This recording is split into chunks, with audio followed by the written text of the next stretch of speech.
Good morning.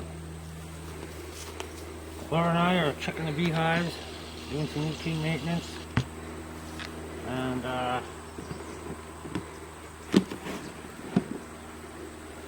we'll be treating them for varroa mites.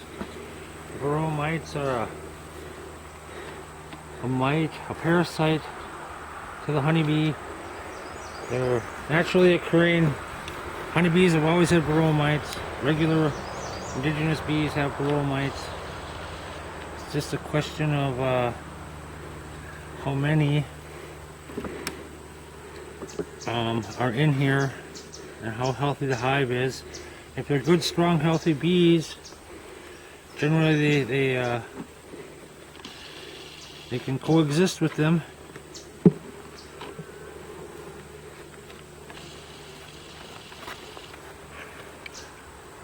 We see here that they're looks like they're just getting started here. You see the clear liquid in there, that's honey.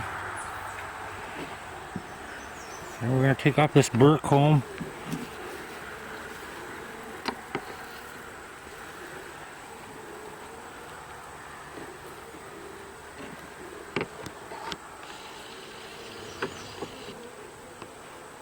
And I'm going to pull another one to show you a little bit more of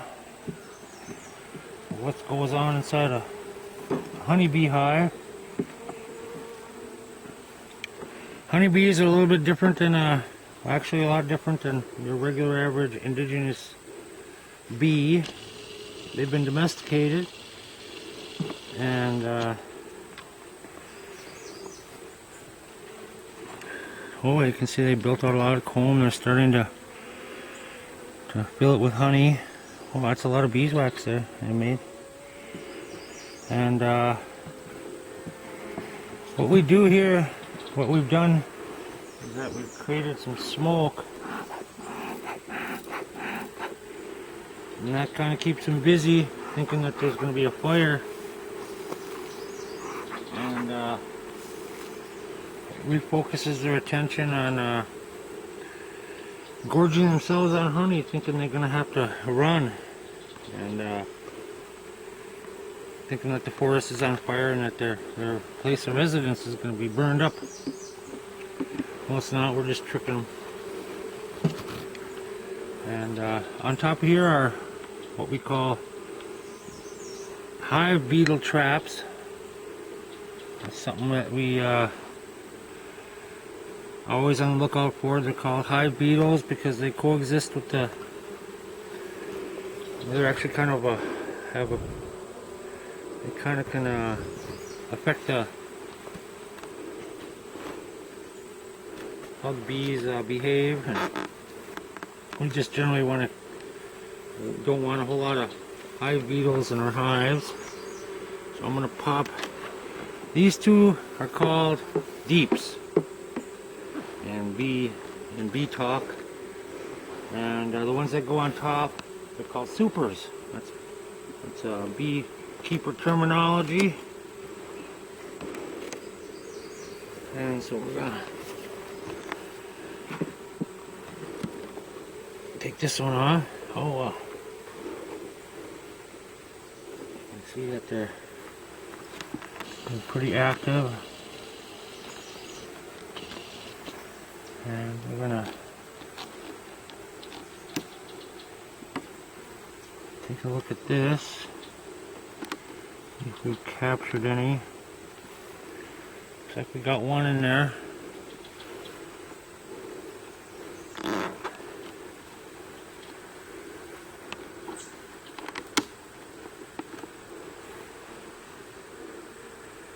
Couple ants.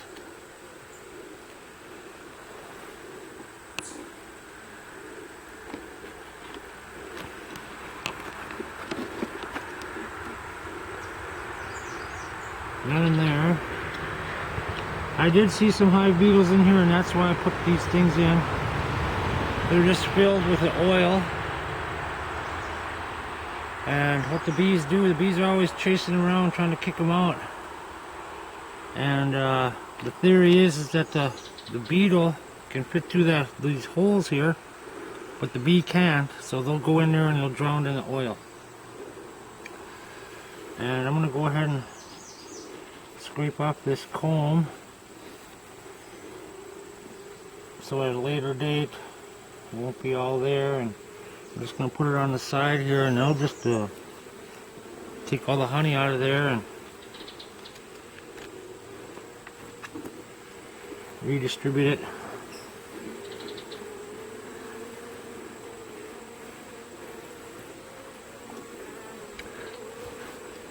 But that's not the queen.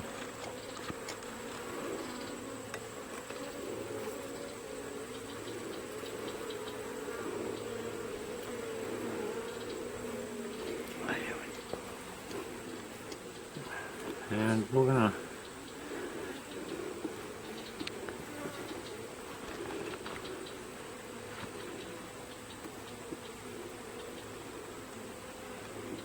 take a look at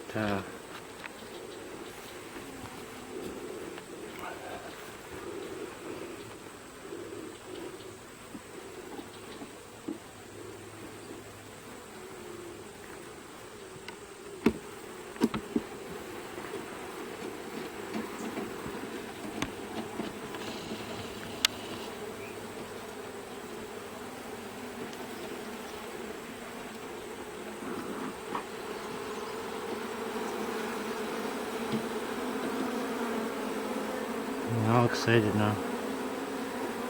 But what we're going to do is we're going to treat them for varroa mites. And how we do that is with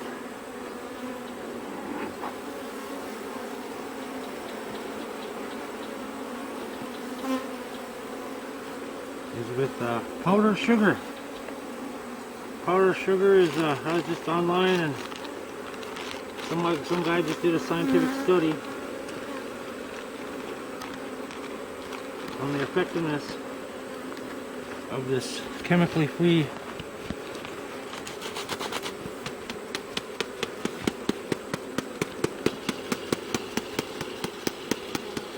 method, this chemically free method of treating for mites. And according to the study that if applied on a regular basis, the number of varroa mites significantly decreases. So we're really treating them good here because we don't want varroa mites. Varroa mites are parasitical in nature. Oh, that looks like almost like the queen. Get back in there. And what happens is it coats the bees, and then the varroa mites, they have like little suction cups. That's how they attach themselves to the bee, and then they suck the life right out of them. And their immune system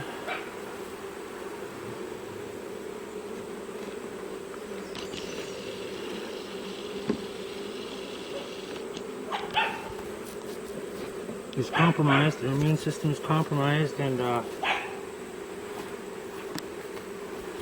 they become susceptible to diseases.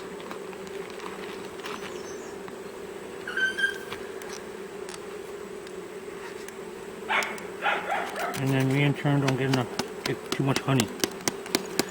So we try to do this on a regular basis. I believe it's the second time this year. I should have done it more, but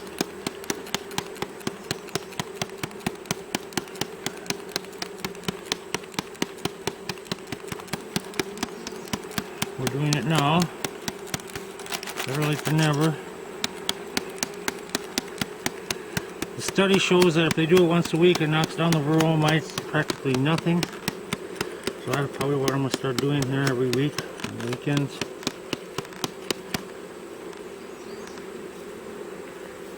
And we'll go ahead and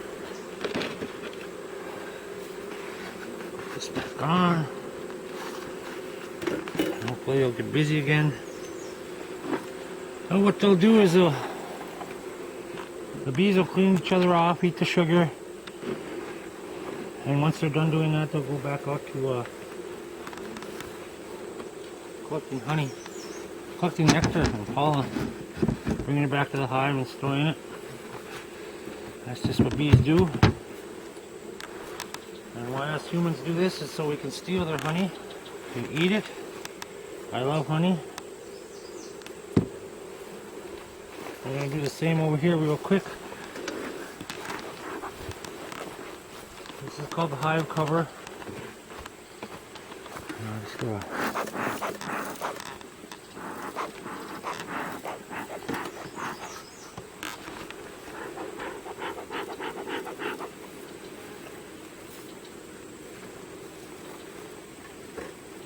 Go ahead. Pop this on. This hive is a lot stronger for some odd reason. Not all beehives are the same. Their strength or activity all depends on the hereditary traits of the queen.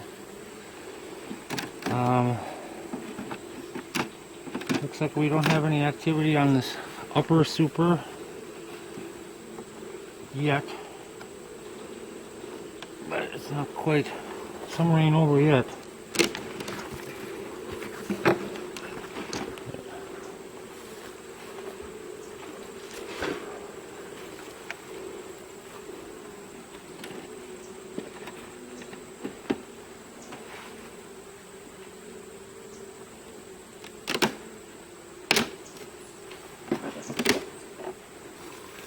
A little bit of activity in there, not much. And we're going to go ahead and... I didn't detect any hive beetles in here, but I still put the traps in.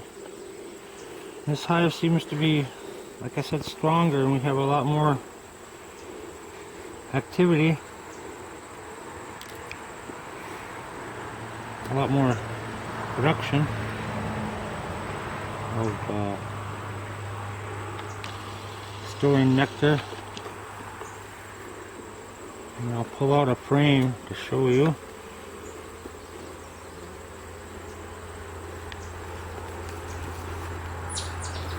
Got a little tool here.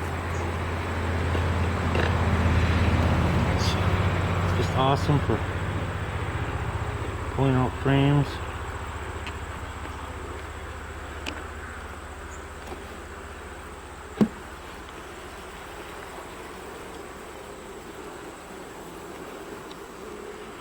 And as you can see, we have capped honey. Capped honey, they're really filling this side up pretty good. I like that.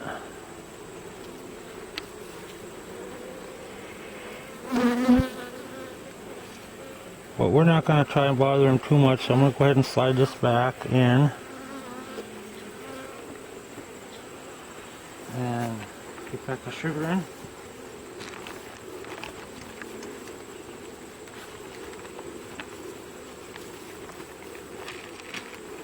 This is Laura and I's third year of having the honor and privilege of taking care of 2 hives. We have a third one, and we'll add that next year.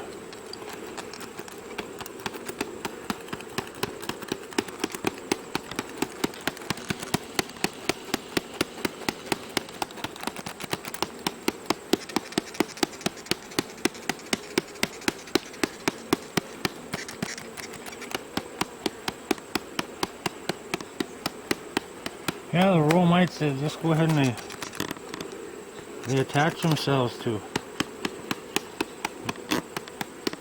the body of the bee.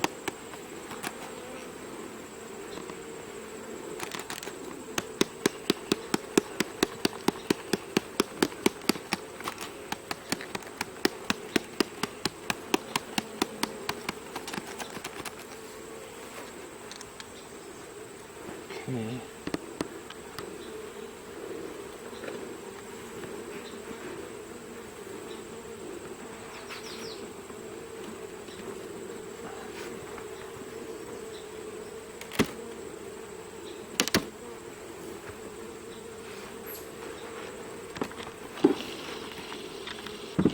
It's heavy. This one's heavy. That must have a lot of honey in it. You can see this is brood. You can see it there. And I don't see no hive beetles crawling around, so that's good. So I keep continuing sugar in.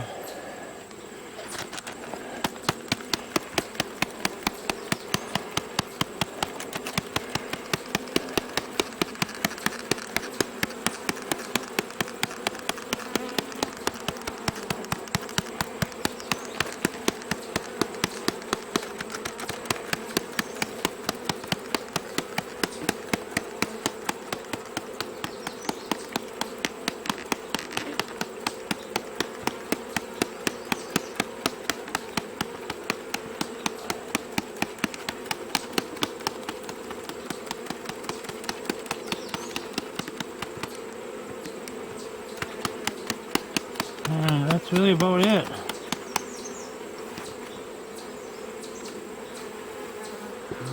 Do my squirt of smoke and then I'll go back in. Yeah, that was good. That way. Turn these.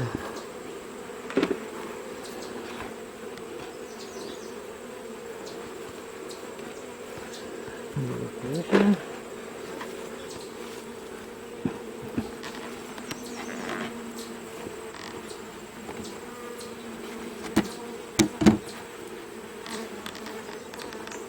And that's all we really do.